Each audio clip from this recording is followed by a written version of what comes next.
Um, it's a pleasure. It's a pleasure to be here with you, Joel. Thank you for that warm introduction, and just hearing Joel's voice speak about those moments before we started what we did, which Joel had been working on for a long time, sort of gave me chills, and some of them good, some of them bad. But it is a pleasure to be with you today.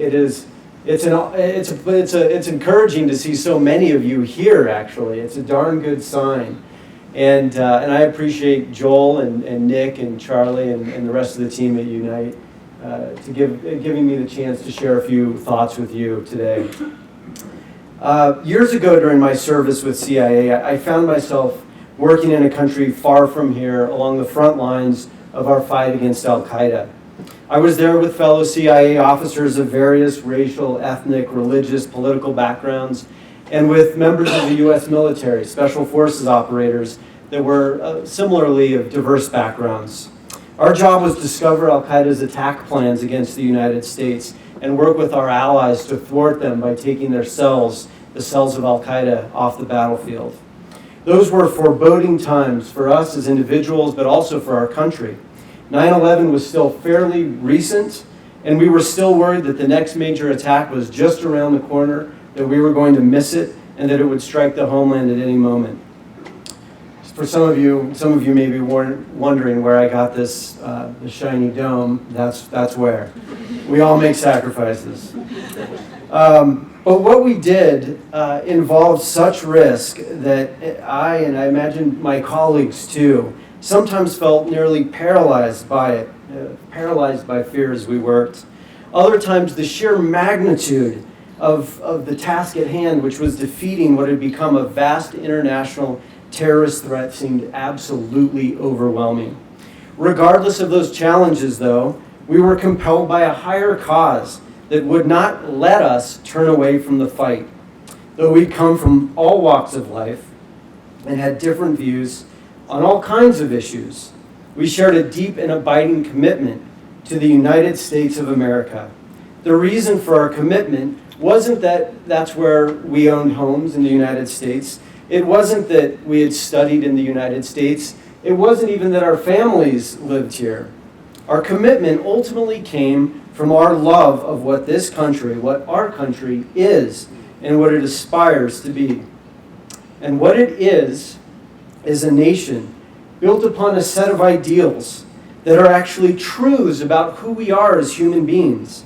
Namely, that we are by nature free and that our worth is equal regardless of the color of our skin, our beliefs, our political ideals, or our political ideas, or any other possible characteristic. We understood that if the U.S. did not remain a champion of these truths, that freedom at home and abroad would suffer. And that's what united us, and that's what compelled us. I felt and still feel a great deal of respect and fraternity for my colleagues of that era. And I want you to know, you in this room, get emotional sometimes. But I feel similarly about you. You are patriots of the same high order, serving the same purpose, and the work that you're doing is every bit as vital. You inspire me, and I'm honored to be counted among you. We have a considerable purpose for being here today. We are here because we are committed to liberty and equality in America. We are here because we love all Americans and seek to advance their well-being. We are here because the two major parties are drifting to extremes and destabilizing the nation. We are here because our democracy, which ensures our freedom and prosperity, is now at risk. We are here to offer leadership for greater human flourishing in America. This is our purpose.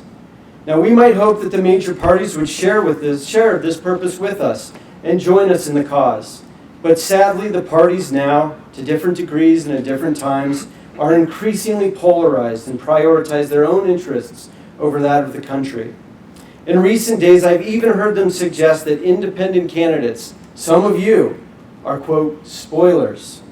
Well, I've heard that one before, and I have a thing or two to say about it. What exactly are we spoiling? When the Democrats and Republicans say we're spoilers, what they mean to say is we're spoiling their chances of winning elections, which is too often their highest goal, not to serve, not to build, not to unite, but to win for the pursuit of power alone. It's the most blatant example of party over country politics I can see. Well, we have a higher cause.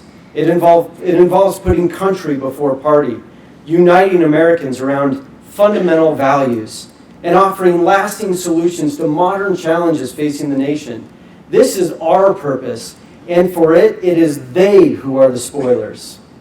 We should stay the course, my friends.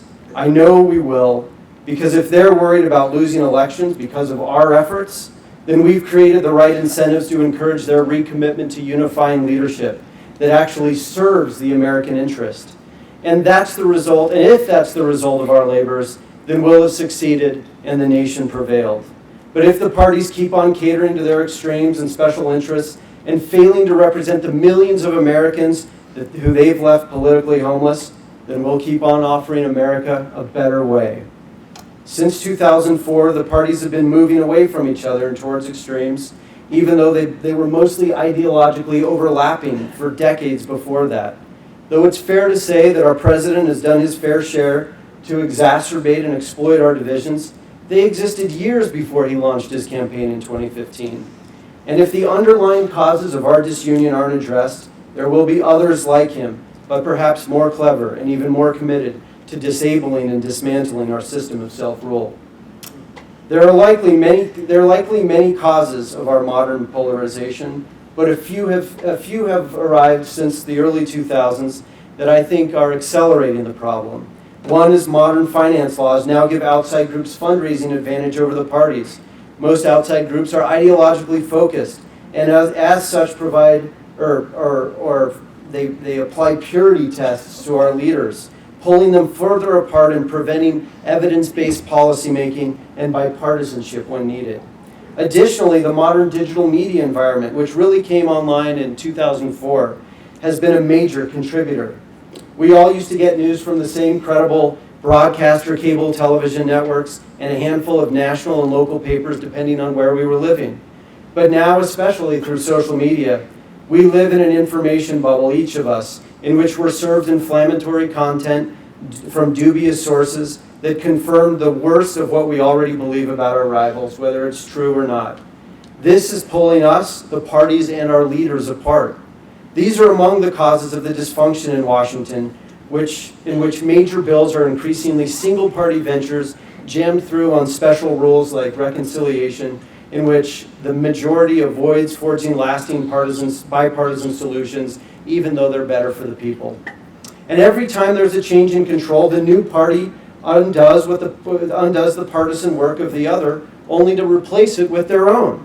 That's no way to govern, and the American people know it, which is why their frustration is growing with every passing month and election cycle. As it does, some increasingly turn to extreme candidates. There will always be opportunists on both sides of the political spectrum, opportunists who seek to fan and exploit people's anger, offering harmful, divisive, and downright un-American snake oil solutions which do nothing to address real challenges. These leaders divide the nation for their own benefit, but it's not just them. Our foreign adversaries are happy to encourage our disunion because they know that a divided America is a weak America, that we can't remain competitive, able to provide for our own security or promote freedom on earth, so divided. Our division and the party's ideological polarization have become our #1 national security challenge. Many will be quick to dispute that, noting the other threats we face, from climate change to the national debt to nuclear proliferation, terrorism, and cyber warfare from countries like North Korea, Iran, and Russia. But I'm confident that America, working with her partners and allies, has the ability to meet and overcome any and all of these problems. But if we're so divided that everything, even national security, even the integrity of our election system, becomes partisan, then not only will we fail to overcome these major threats, but we'll also fail to meet modern policy challenges in healthcare, education, infrastructure, the national debt, the future of work, and others, because we'll be so politically paralyzed. This is why it's so critical that we offer independent leadership now, and hopefully in doing so over time, compel the parties to reform. The most direct and effective way to do that, in my view, is through enhanced electoral competition, the exact thing you are delivering. I've had the pleasure of spending most of this week in this state's soaring Rocky Mountains, which are some of the most majestic I've seen anywhere in the world. I think it's fitting that we would meet here among them, actually. The mountains are the first to catch the sunrise and the last to hold the evening twilight. Though their elevation leaves them completely exposed to the blazing sun, driving wind, rain, and snow and lightning, they see all for miles and miles and serve as essential guide points for all of those below. Climbing among their peaks and thinking about our efforts this week, I was reminded of an old Kurdish saying, "Our only friends are the mountains," which is a reference to the fact that their quasi-independent civilization in the mountains of the Middle East has for centuries faced the peril of stronger surrounding forces that are sometimes friends, sometimes foes, and other times both. In 2014, the Kurds in northern Iraq faced yet another invading force.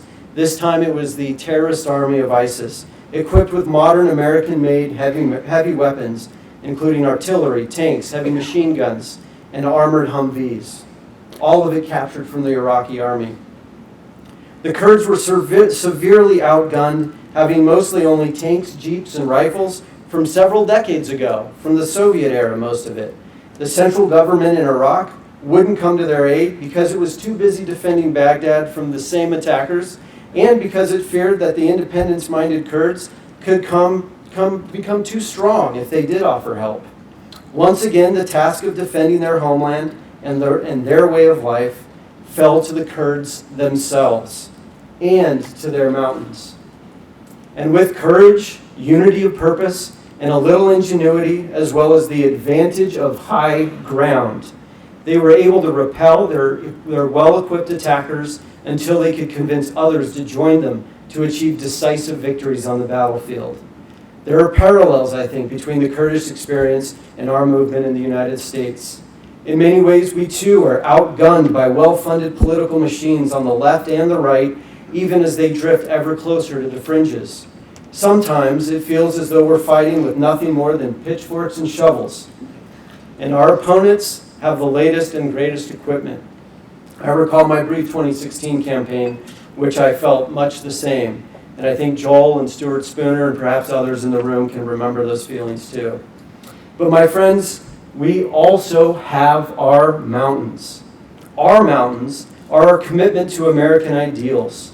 Our mountains are our conviction that America deserves better than politics as usual. Our mountains are our vow to truth, reason, and common sense, rather than blind ideological orthodoxy. Our mountains are our dedication to putting the people's interests before our own. And the good news is that there are well over 100 million adults who are eager or open to something new, I believe. Many of them are declared independents, and others remain affiliated with one of the parties. But the more polarized the parties begin, the more of us there are. And as I think about the future of our country and our opportunity to ensure it's bright for all Americans, there are a few things that I think we must do. 3 things that we must do to be successful. First, we must show the people that we represent true positive change for America, not partisan interests. The American people are hungry for change, and in the last 2 presidential cycles, they've elected candidates who have promised that most convincingly. In one case, the change that was delivered seemed to serve one partisan view. In the current case, the change seems to serve the opposing partisan view, and destructively one man's own personal interests, who he puts above those of the people. Eventually, we will move beyond the Trump era, and people will still hunger, I think even more than they do now, for real positive change. The parties will keep offering the choice between extremes, but will make few real improvements to our political system. We must do better. We must improve voter access for all Americans of voting age. We must reform election systems so that candidates are incentivized to compete for all votes not just the votes of party loyalists. We must improve electoral competition by improving ballot and debate access for all who seek to serve. We must ensure that incumbents remain accountable and committed first to the people. These, my friends, are real changes that will put the government back in the people's hands. Secondly, we must offer real solutions for challenges facing the nation. The parties, increasingly beholden to their ideological extremes, I don't believe can or will. For them, mindless orthodoxy has become the standard, not actually fixing problems. And it's getting more ridiculous and destructive all the time. Last month, this Republican administration implemented the unimaginably cruel, senseless, and in my view, evil policy of separating immigrant children from their mothers at the border. Amid the justifiable outrage of millions of Americans, some elected Democrats called for immigration and customs enforcement to be abolished altogether, as if we need no border control at all. Now, neither of these policies represent the preferences of all Republicans or Democrats, but these voices formerly on the fringes have now far more influence or even control over the parties than ever before. If blind extreme ideological orthodoxy is going to drive their policymaking, then facts, logic, and reason must drive ours. Facts and reason don't care about the purity tests of partisan special interest groups. They care about results for Americans, and so do we. And to those who would label fact-based policymaking mundane and uninteresting, I say nonsense. We're here for solutions that actually work, solutions that provide actual opportunities to all Americans in a dynamic, competitive economy, especially those who now struggle in poverty, that make America the best place in the world to take a risk on a new business or to develop new technologies, that ensure that every American has access to affordable quality health care, that protect the nation from traditional and modern attacks like information warfare, that ensure that the government works for the American people and nobody else. There's nothing uninteresting about any of that. What's uninteresting is more of the party's dysfunction and failure in Washington and across the country. That's uninteresting, and how tired of it we are. And third, my friends, there is one last thing that we must do in the months and years ahead to ensure success. It is the most important thing of all. Those of us who labor daily to unify Americans and build a prosperous future for the country must ourselves unify. We must build a powerful, passionate, cross-party constituency of independents and like-minded Republicans and Democrats, and a coalition of organizations to support it. Leading organizations like Unite America, Issue One, SAM, and others, along with Stand Up Republic, which is the organization I lead with Mindy Finn, in addition to many others, are working for the same or similar purposes. Each are developing critical capacities and having an impact in various states, districts, cities, and races. But in the same way that the parties are supported by political machines comprised of dozens of organizations, so must our movement and this new constituency. Combining organizations' respective strengths into a powerful coalition is the only way, in my view, we'll be able to elect more leaders like those in this room and then be sufficiently strong to support them and their policies while in office. As the parties diverge, we have the opportunity to win the support of tens of millions of American voters already calling for something new. Together, we must form an infrastructure capable of informing and guiding them, an infrastructure capable of mobilizing millions of activists to turn out tens of millions of voters in national and state elections. The 2018 midterm election cycle is an opportunity to offer badly needed independent leadership now, to continue to build organizational strength, to begin to collaborate even more. But we're just getting started. And after that, we must further cooperate and build and organize this new constituency to impact races across the nation. If we do, I'm confident that we can bring real positive change and a brighter future for all Americans that is true to our values, the mountains upon which we stand. This is my hope and my cause, and I'm honored to share it with patriots like you. Thank you and Godspeed.